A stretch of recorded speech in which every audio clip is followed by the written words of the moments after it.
y nos vamos a ubicar en el verso 1.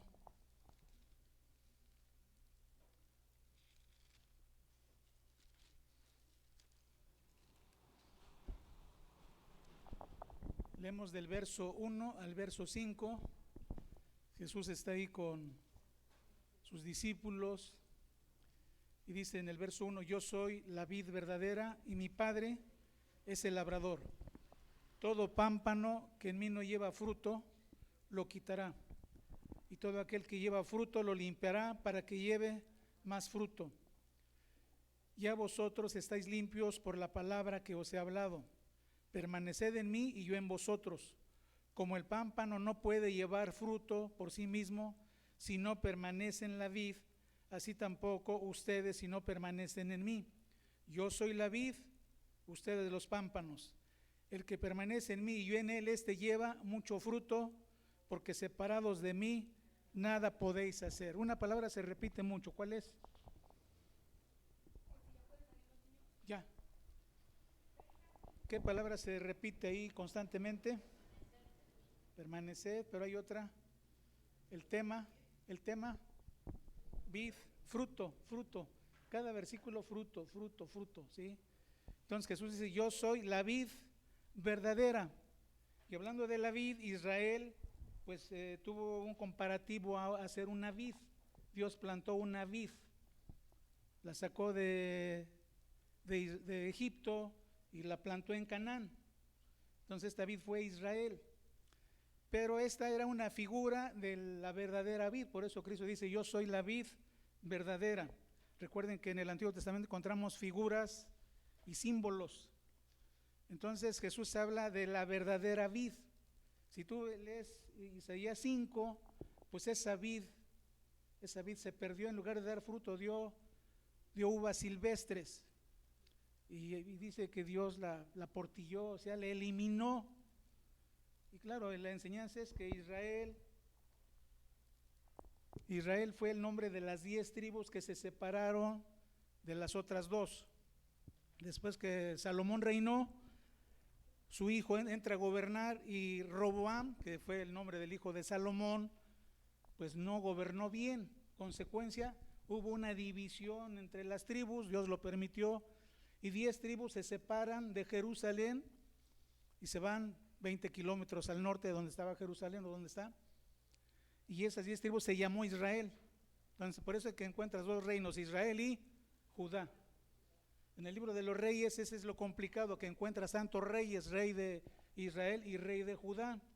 Bueno, Isaías 5 habla de Israel como una vid que Dios plantó, pero que en lugar de dar fruto bueno, dio frutos malos, frutos silvestres. Jesús enseña, dice: no puede el árbol malo dar fruto bueno, ni el árbol bueno puede dar buen fruto, porque el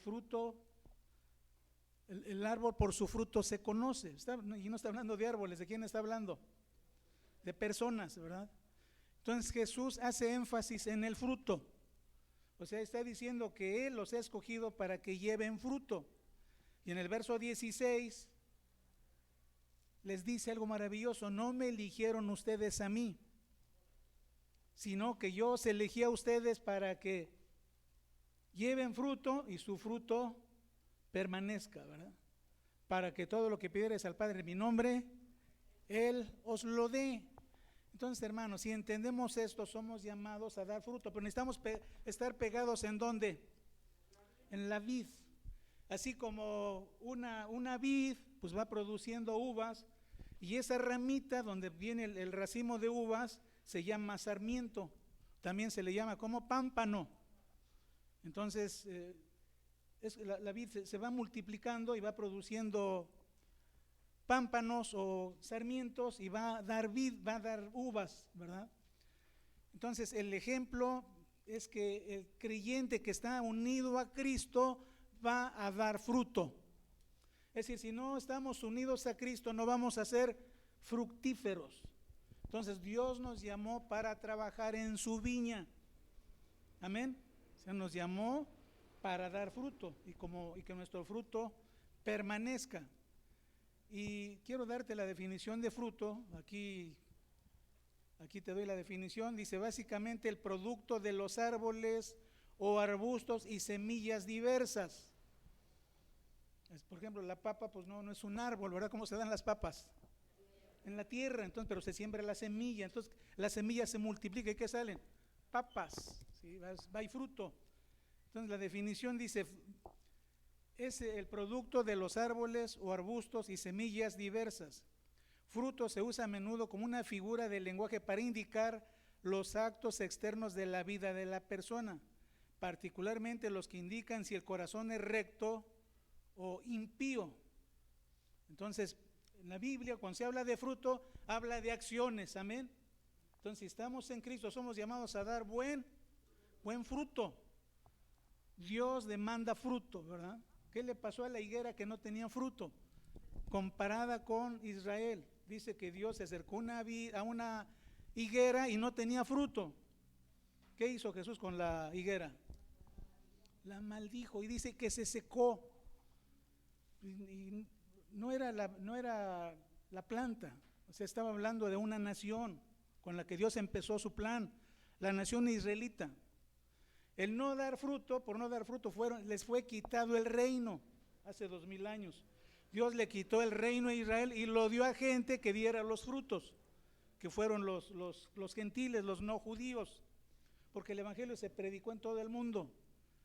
Y hermanos, si la vid creció, nosotros somos un racimito, ¿verdad? Cada lugar hay un racimo de uvas, comparativamente hablando. Entonces, ¿qué fruto demanda Dios de nosotros? A ver, vamos a pensar. Tú vienes al Señor, ¿qué fruto demanda Dios de ti y de mí? ¿Qué fruto demanda Dios? A ver, que le hablemos a otras personas, nos multipliquemos. ¿Qué otro fruto demanda Dios? Buen testimonio, perfecto. Habla de buen testimonio. ¿Alguien más? Obediencia a Dios. ¿Alguien más? Otros dos. Conciliación, conciliar a otros. ¿Otro? Amor, así es, amor a nuestros semejantes o prójimos, ¿verdad? Bueno, perdón. Sí, perdona a otros, ¿verdad? Entonces, desde la antigüedad Dios trató con su pueblo, primero, con su pueblo escogido, el primero, por medio de sus profetas en cuanto al fruto de su conducta, ¿sí? Entonces, todos los profetas hablaban del comportamiento de Israel o de Judá. Vayan a Oseas 6, verso 4. El profeta fresa, ¿verdad? Oseas, ¿verdad? Oseas 6:4 dice, ¿qué haré de ti, Efraín? ¿Qué haré de ti, Efraín? Dios estaba compadeciéndose de Efraín, habla de la tribu, no tan solo la tribu de Efraín, está aquí Israel y Judá también. ¿Qué haré a ti, oh Judá? La piedad vuestra es como la nube de la mañana y como el rocío de la madrugada que se desvanece. O sea, Dios les dice algo bien importante. ¿Qué le está diciendo? La piedad de ustedes es como, ¿qué dice? Como la nube de la mañana y como el rocío de la madrugada que se desvanece. A ver, ¿qué se entiende? La piedad vuestra es como la como nube de la mañana y como el rocío de la madrugada que se desvanece. ¿Qué es piedad? Es la justicia en acción. Si yo conozco a Dios, yo debo de aprender justicia. ¿De quién? De Dios.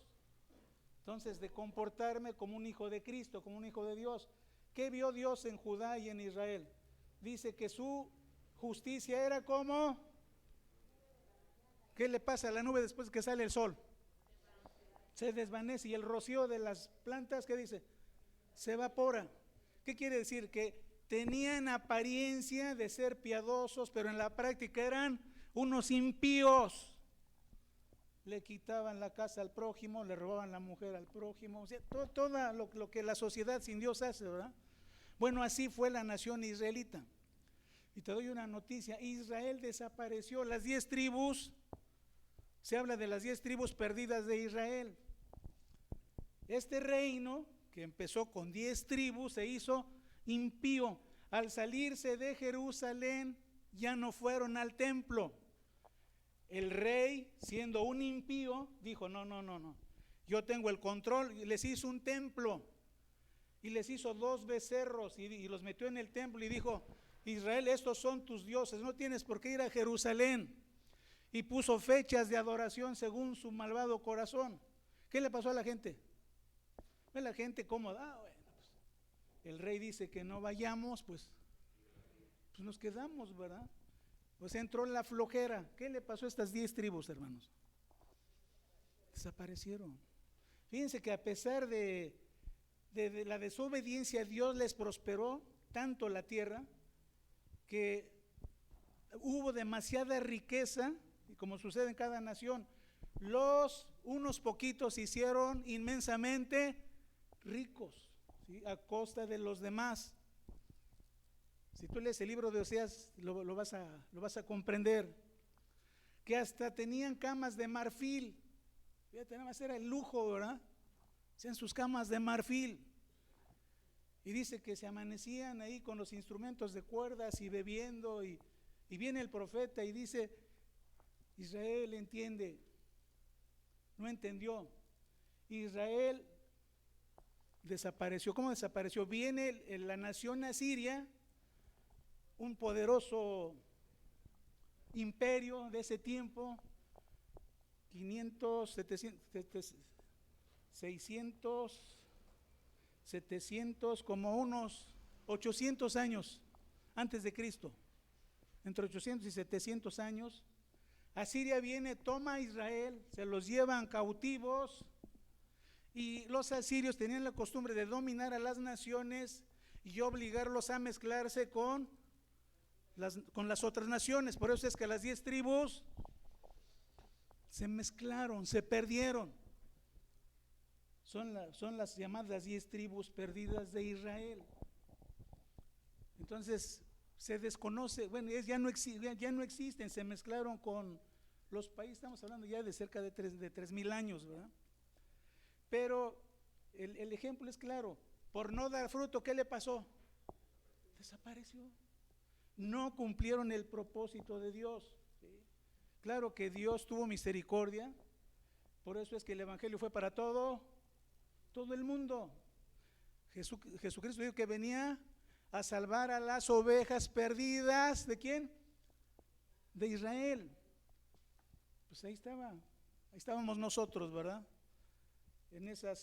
Como esas tribus perdidas. Y vayan al verso 6. ¿Qué más dijo Oseas? Verso 6. Vean ustedes.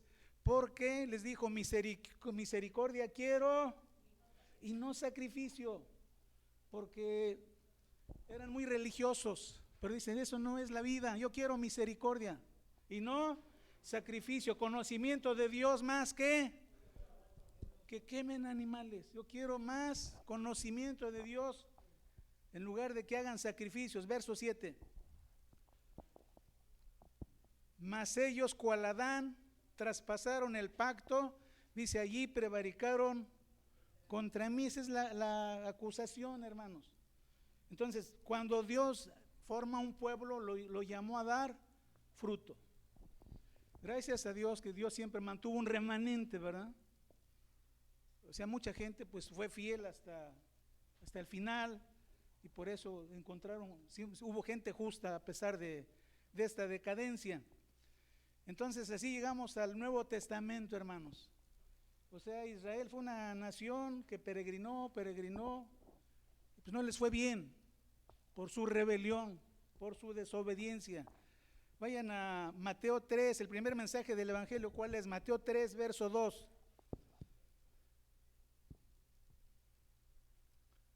Aquí aparece Juan el Bautista. ¿Y qué dice? Diciendo: arrepentíos, porque el reino de los cielos se ha acercado. Entonces hay un llamado. ¿Qué dice? Arrepentíos, porque el reino de los cielos se ha acercado. Verso 8. Haced pues frutos dignos de arrepentimiento. ¿Cuál era el fruto para esa generación? Aparece Juan el Bautista. La nación está perdida, no hay justicia. Y Juan el Bautista dice: arrepentíos, porque el reino de los cielos se ha acercado. Haced pues frutos dignos de arrepentimiento. ¿Qué tienen que hacer? pararse y decirse, ¿qué estoy haciendo? El sentido era sentir dolor por la maldad que habían cometido, ¿sí? Y tener una actitud de esperar al Mesías, porque ya venía. Por eso dice, el precursor que era Juan el Bautista era la señal que ya venía en camino Cristo, el Mesías. Ustedes saben lo que le pasó a Juan el Bautista. ¿Qué le pasó? Cortaron la cabeza, ¿verdad? O sea, duró poco su ministerio. Yo creo que no duró ni un año. Vayan a Marcos 1:14. ¿Quién? Después viene Jesús, verso 14 de Marcos 1. Dice, después que Juan fue encarcelado, Jesús vino a Galilea predicando el evangelio del reino de Dios. ¿Qué predicó? El evangelio del reino de Dios. Ven que es diferente mensaje. Juan, ¿qué predicó? Arrepentimiento. ¿Cómo mostraba a la gente que se arrepentía? Se bautizaba en agua públicamente, ¿sí? Y tenía un cambio de actitud. La gente le dijo a Juan el Bautista, bueno, ya nos bautizamos, ¿qué hacemos? Y le preguntan soldados, comerciantes, gente común, y le dice, bueno, el que tiene 2 túnicas, dele una al que no tiene, ¿sí? Y ve unos militares, unos agentes de tránsito, y ustedes no extorsionen a la gente, estén contentos con su salario. Ese es arrepentimiento. Entonces les dice, ya no más corrupción, pórtense bien, traten bien a la gente. Ahora, esperen, ahí viene el Mesías. Él dice, tras de mí viene uno que no soy digno de desatar la correa de su calzado, ¿sí? Entonces los prepara. Pero ahora el mensaje de Jesús es, dice, verso 14, ¿qué dice, Guito? Está bien ahí, dice, después que Juan fue encarcelado, Jesús vino a Galilea predicando el evangelio del reino de Dios. Entonces ya no es arrepentimiento, ¿qué es? Las buenas noticias, el evangelio del reino de Dios. ¿Qué actitud debería de tomar la gente? Bueno, si viene el reino de Dios y ya viene el enviado, ¿qué voy a hacer? ¿Cuál era el fruto? Creer, Blanquita, amén. Creer, eso es, creed en el evangelio. Jesús no les dijo, cumplid la ley. Dijo, crean en el evangelio. ¿Cuál era el fruto? Creer. Así tan sencillo. Entonces, ¿cómo empieza el cambio en nosotros? Con una actitud, creer. Creemos, ¿verdad? Ya la hicimos. Si permanecemos, ya la hicimos. Hechos 19:4. Pablo habla de esto. Hechos 19:4. Dijo Pablo, Juan bautizó con bautismo de arrepentimiento, diciendo al pueblo que creyese en aquel que vendría después de él.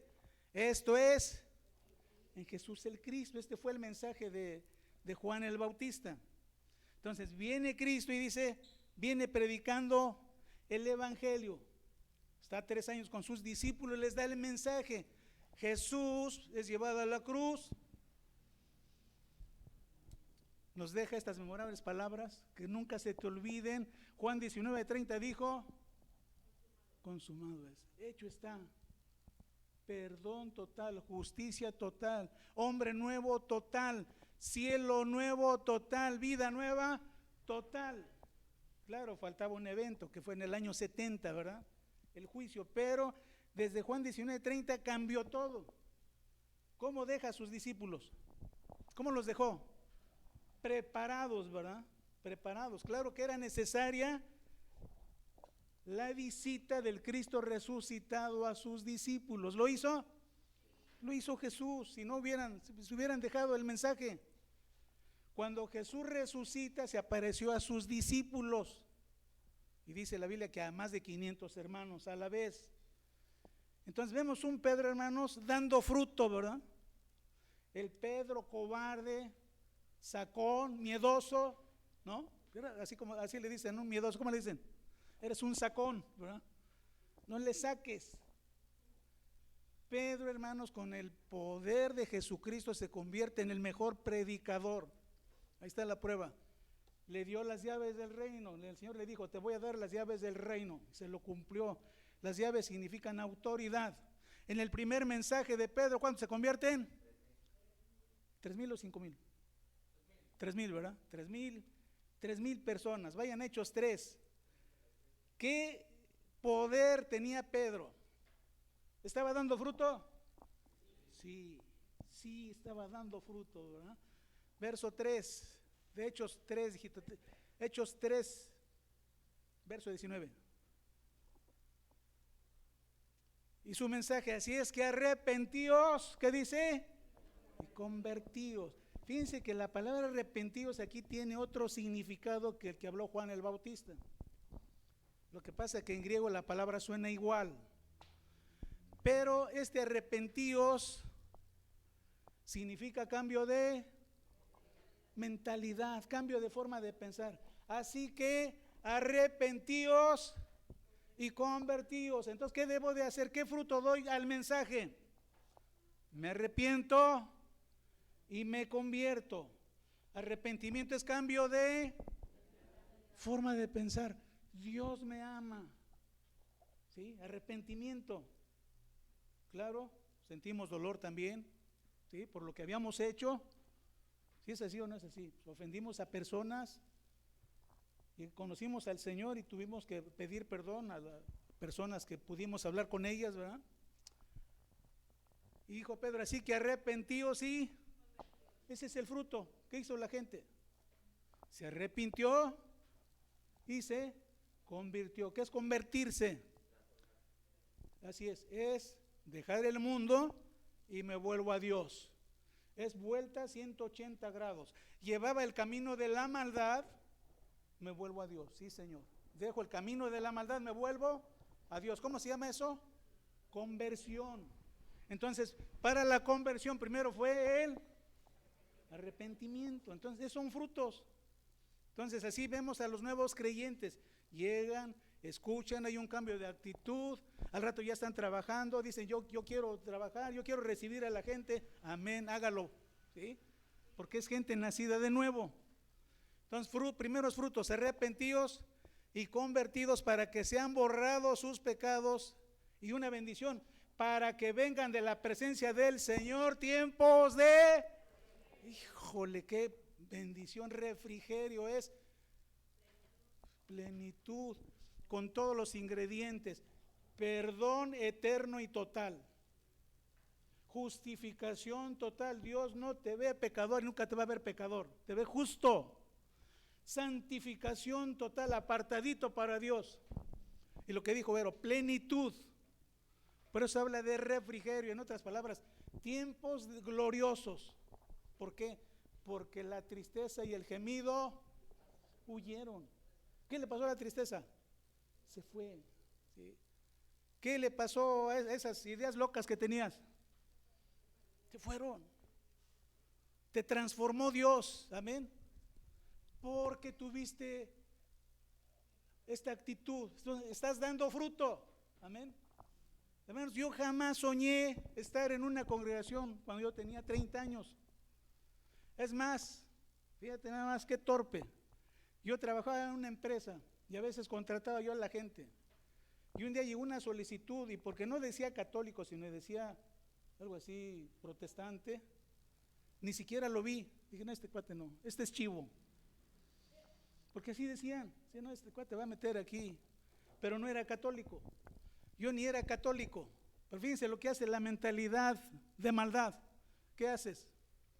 Critica sin o juzga sin saber. Y yo me digo, pues me arrepiento, ¿no? Pero ya, tiempo pasado. Entonces dice Pedro que va a haber fruto y premio. ¿Tiempos de qué? Refrigerio, de bendición. Ya no había ley. Para Pedro la ley, que era la ley lo condenaba, y dice, no, ya la ley ya fue abrogada, la ley ceremonial fue abrogada, ya Dios nos dio su favor eterno. Romanos 6:22, sigue el fruto.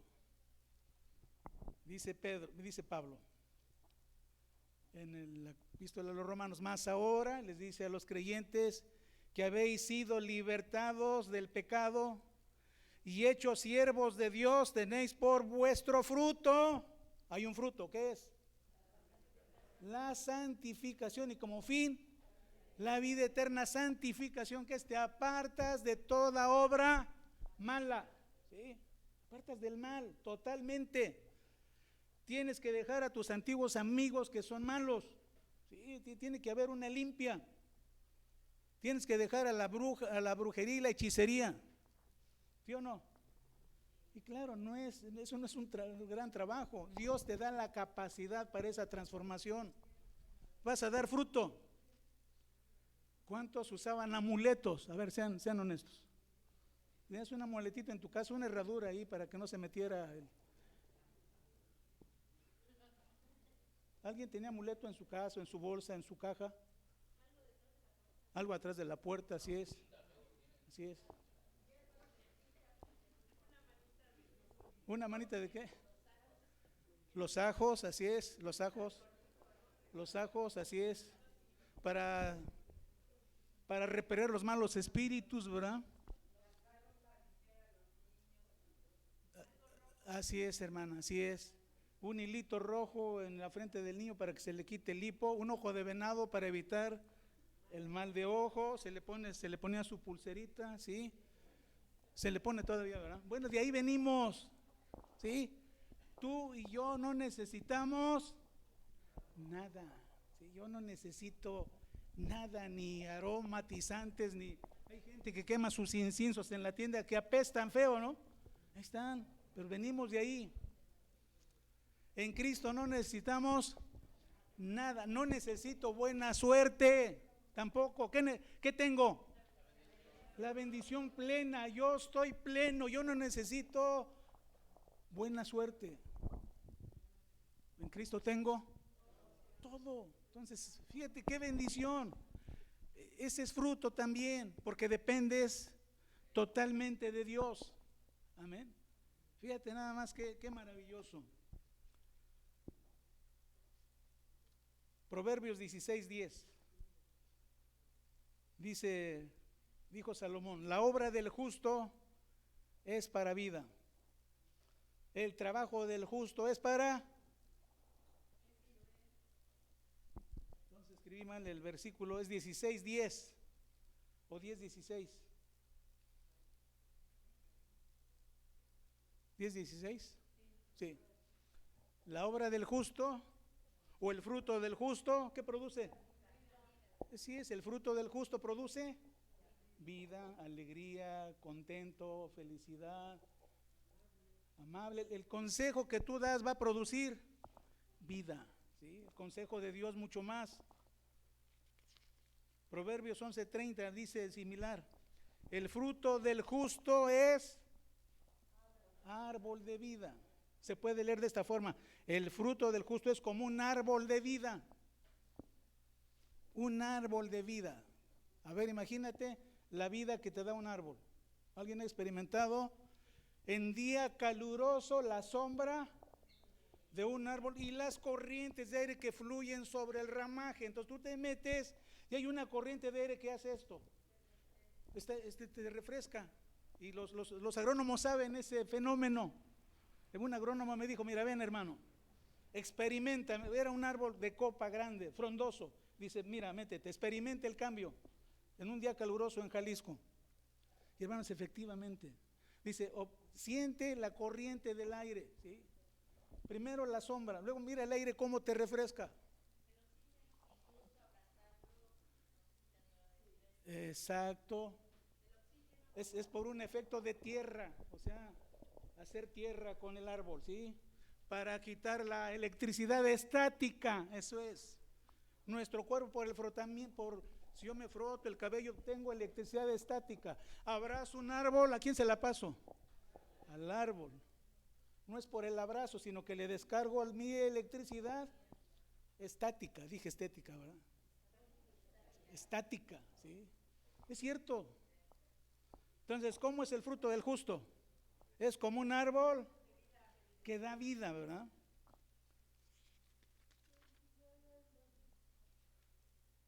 Y amados hermanos, pues hay más, ¿sí? Lucas 8:15. Somos esta semilla, porque Cristo nos plantó. Lucas 8:15. Nosotros somos esta semilla, más la que cayó en buena tierra.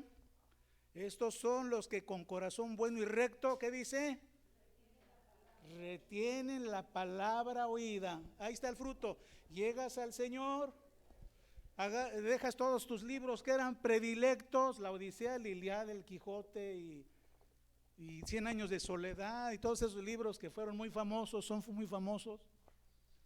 Yo me aventé completito 100 años de soledad, ¿eh? Estaba recontento que había leído un libro, ¿no? Pero no lo vuelves a leer jamás. Se te queda ahí la idea. El pueblo Macondo y lo que sucedió en el pueblo por la voz de una mujer que cautivó al pueblo y le metió ideas locas y la gente abandona el pueblo. ¿Quién leyó 100 años de soledad? Léalo, está interesante. García Márquez, ¿sí? Está interesante el libro. Pero ningún libro te va a cambiar como la Biblia. Amén. Ningún libro te va a cambiar como la Biblia. Claro, no quiero decir que nada más leas la Biblia, hay libros muy buenos. Apenas el presidente de la República habló de un libro, yo había oído de este personaje que es muy famoso, un ruso que escribió muchos libros. A ver, denme los nombres. Escritores rusos. No, otro muy famoso. Ese es Tolstoy. Fue cristiano, hermanos. Fue cristiano. Entonces, escuché ese libro que habló el presidente. Dijo, el libro son una hojita, dos hojitas cuando más. Y el presidente lo leyó en su mañanera. Se llama El hombre de la camisa feliz. Búscalo, tiene un mensaje importante. Lo puedes leer en 3 minutos. ¿El hombre de qué? Ahora, ve el contenido, es cristiano. Y luego me metí a buscar otros de sus libros y encontré uno que relata historias de cristianos. El perdón, el ayudar al prójimo. Entonces deduzco que este señor Tolstoy, pues lo tocó el Señor y dejó una buena literatura. ¿Sí? Y el presidente leyó íntegro en la mañanera del día jueves, si quieres leerlo. En el minuto 25 antes de terminar habla del libro. Minuto 25 antes de terminar la mañanera, si lo quieres oír narrado. Y tiene un mensaje cristiano, de actitud cristiana. Se llama El hombre de qué? De la camisa feliz. Así es, ese fue termina así. Era un hombre feliz, aunque no tenía camisa, ese es el mensaje, ¿sí? Pero lean la trama, está muy, muy interesante. Pero estaba yo hablando que el mejor libro es la Biblia. Fíjate que en la mañana comentábamos en el primer estudio, leímos Romanos 3. Y yo estoy convencido de esto que te digo. Hace 30 años todavía no había internet en México. ¿O sí? La primera computadora que tuve fue en el 99. Creo que todavía no había internet hace 30 años. Bueno, 40. Hace 40 años no había internet. No había teléfonos inteligentes. ¿Cómo nos comunicábamos con la gente que se iba a Estados Unidos, por ejemplo? Por carta, ¿sí? O ya, Dios te bendiga, si nos volvemos a ver, ya. La gente se iba confiada, ¿verdad? Ya no nos veíamos. Ahora con este maravilloso cambio, hermanos, el mundo se acercó. Alguien me dice, yo no tengo problemas, hablo con mis hijos todos los días que están en Alemania, ¿verdad? Están en Estados Unidos y nos vemos todos los días. Alguien me comentó, no me acuerdo. Pero hace 40 años, hermanos, no había nada de eso. Y yo oí de Samuel, mi nieto, una palabra, dijo, no concibo la vida sin internet. Pues hace 60 no había calculadoras como las de ahora. Sí, la primera calculadora que yo tuve fue en 1973, que nada más sumaba, restaba y multiplicaba. A los 2 años salió la científica, ¿no? Y todos ahí como indios apaches, qué maravillosa es la calculadora, ¿verdad? Aparato grandote, ¿verdad? Y les platicas a los jóvenes y dicen, no, yo no quiero eso, ¿verdad? No había calculadoras. ¿Qué usaban los ingenieros para hacer las cuentas? No, la regla de cálculo. Era efectiva, ¿eh? Uno de los mejores inventos también. Con una reglita llamada regla de cálculo hacías todas las operaciones. Raíz a la novena, 1 entre raíz a la n, bueno, todas las operaciones que te puedes imaginar. Se hacían en una sola reglita, pero había que saberla usar. Me tocó ese tiempo. Pero a lo que voy, los jóvenes actuales no conciben la vida sin internet. ¿Qué va a pasar cuando se apague el internet? Hay peligro, ¿eh? Se puede apagar. ¿Crees o no? Se puede apagar, hermano, ¿sí? Es más, damos gracias a Dios por su cuidado, amén. Pero dicen los científicos que un día pudiera pasar, ¿eh? Un día pudiera pasar, que hubiera una tormenta solar que cambie la polaridad de la Tierra y se queman todos los transformadores de todo el mundo si cambia la polaridad de la Tierra. Se acabó la luz en hospitales, en todos lugares. ¿Qué va a pasar, hermano? No sabemos, sería un caos. Existe la posibilidad, claro que el porcentaje es 0.0005 a lo mejor, o 0.7, ¿no? Échale el número que sea, pero dicen que existe la posibilidad. Entonces, ¿qué va a hacer la humanidad? Pues viene el caos, ese es. Entonces, la vida natural no es tan segura, ¿eh? ¿A quién necesitamos? Necesitamos a Dios que nos ayude, nos guíe para vivir en todo tipo de condiciones. Entonces, no he dicho el tema. Los jóvenes no conciben la vida sin internet. Yo te digo algo, yo no concibo la vida sin Dios. ¿Entiende esto? Yo no concibo la vida sin Dios, su palabra, ¿sí? ¿Se entiende esto? Porque es lo mejor, es la guía. No concibo la vida sin el Espíritu Santo en mí. Entonces tenemos riquezas enormes, ¿sí? Ese es fruto que estás convencido, amén, que te dices, yo necesito al Señor. Es un fruto de tu conversión. Y ya termino. Para dar fruto, verdadero fruto, hay que morir, pero no físicamente. Para dar fruto hay que morirse. A veces en un velorio escucho una canción así como esta: para vivir, para morir, ¿cómo dice? Para vivir hay que morir. Pero en los velorios, pero esa canción es para los velorios, hermanos, con todo respeto. Está hablando que en vida tienes que morir, pero no morir físicamente. ¿Morir a qué? ¿Morir a qué? Al pecado, a tus propios deseos, ¿sí? A tus propias metas. Vienes a Cristo, tenías proyectos y el Señor te echa abajo tus proyectos, ¿sí? Un ejemplo, ¿no? ¿Quién iba a poner una cantina, no? Y viene el Señor y lo toma y dice, no, pues ya no. Ya tiene el permiso, ya tiene la licencia. Dice, la vendo. Pues, ¿cómo va a vender algo que es dañino? ¿Qué va a hacer con su licencia? ¿Perdió dinero? Sí, pero ganó más. Entonces, dice la Biblia que para vivir tenemos que morir, pero no es el último acto de nuestra vida, ¿sí? Es morir a nuestros propios anhelos y deseos egoístas, sería la palabra. Cuando yo, ¿sí? Entonces tiene que haber una transformación interior, ¿sí? Entonces, ¿quieres justicia? Pues mata la injusticia, ¿verdad? ¿Y cómo? Pues muérete a la injusticia. Juan 12:24, Jesús nos puso el ejemplo. ¿Qué le está diciendo Jesús a sus discípulos? Ya va a ir a la cruz. De cierto les digo que si el grano de trigo no cae en la tierra y muere, queda solo. Entiendas esto, dice, si el grano de trigo no cae en la tierra y muere, ¿qué dice? ¿Cómo quedó? Solo. Se murió solo, se pudrió solo, ¿sí? Nadie le hizo caso, se murió solo, ¿sí? Pero si muere, ¿qué dice? ¿Qué le pasó al germen de trigo que fue depositado en la tierra? ¿Qué le pasó?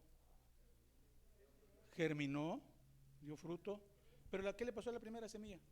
Pues quedó sepultada, ¿no? ¿Y qué salió? Fruto nuevo, multiplicado, pero murió la semilla, la semillita dio su vida para la nueva planta, la nueva semilla, el nuevo fruto. Entonces ahí está el ejemplo. Queremos dar fruto, tenemos que morir. Y fruto en todos lados. Si trabajas en una empresa, pues tienes que morirte a la crítica, porque la gente está acostumbrada a robarle al patrón. Y tú dices, yo voy a ser honesto, voy a honrar a Dios y al patrón que me da trabajo. Amén. No voy a hacer de la rapiña. ¿Te va a costar dentro del grupo? Claro que te va a costar críticas, pleitos, por no ser igual. Pero hay que morirse para vivir. Amén. Gálatas 2:20, Pablo dice en el ejemplo, con Cristo estoy juntamente. Y Pablo lo ejemplificó con su vida. Pablo dio su vida completa por el evangelio, completita. ¿Cuántas cartas nos dejó? 14. ¿Cuántas iglesias fundó? Cientos de iglesias, hermanos. Cientos de iglesias. Ve su testimonio. Segunda de Corintios capítulo 6 al 8. Náufrago en el mar. 3 veces lo azotaron, 40 azotes menos uno. Lo encarcelaron, naufragó, pero estaba convencido que estaba haciendo la obra de ¿quién? La obra de Cristo, ¿verdad? Entonces dio fruto. Y hay otro tipo de fruto. Gálatas 5, este fruto espiritual, Gálatas 5, 21 y 22. ¿Qué dice? 22 y 23.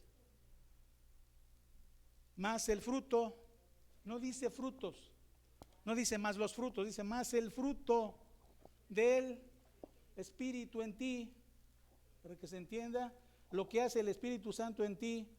Dice es amor, gozo, paz, paciencia, benignidad, bondad, fe, mansedumbre, templanza.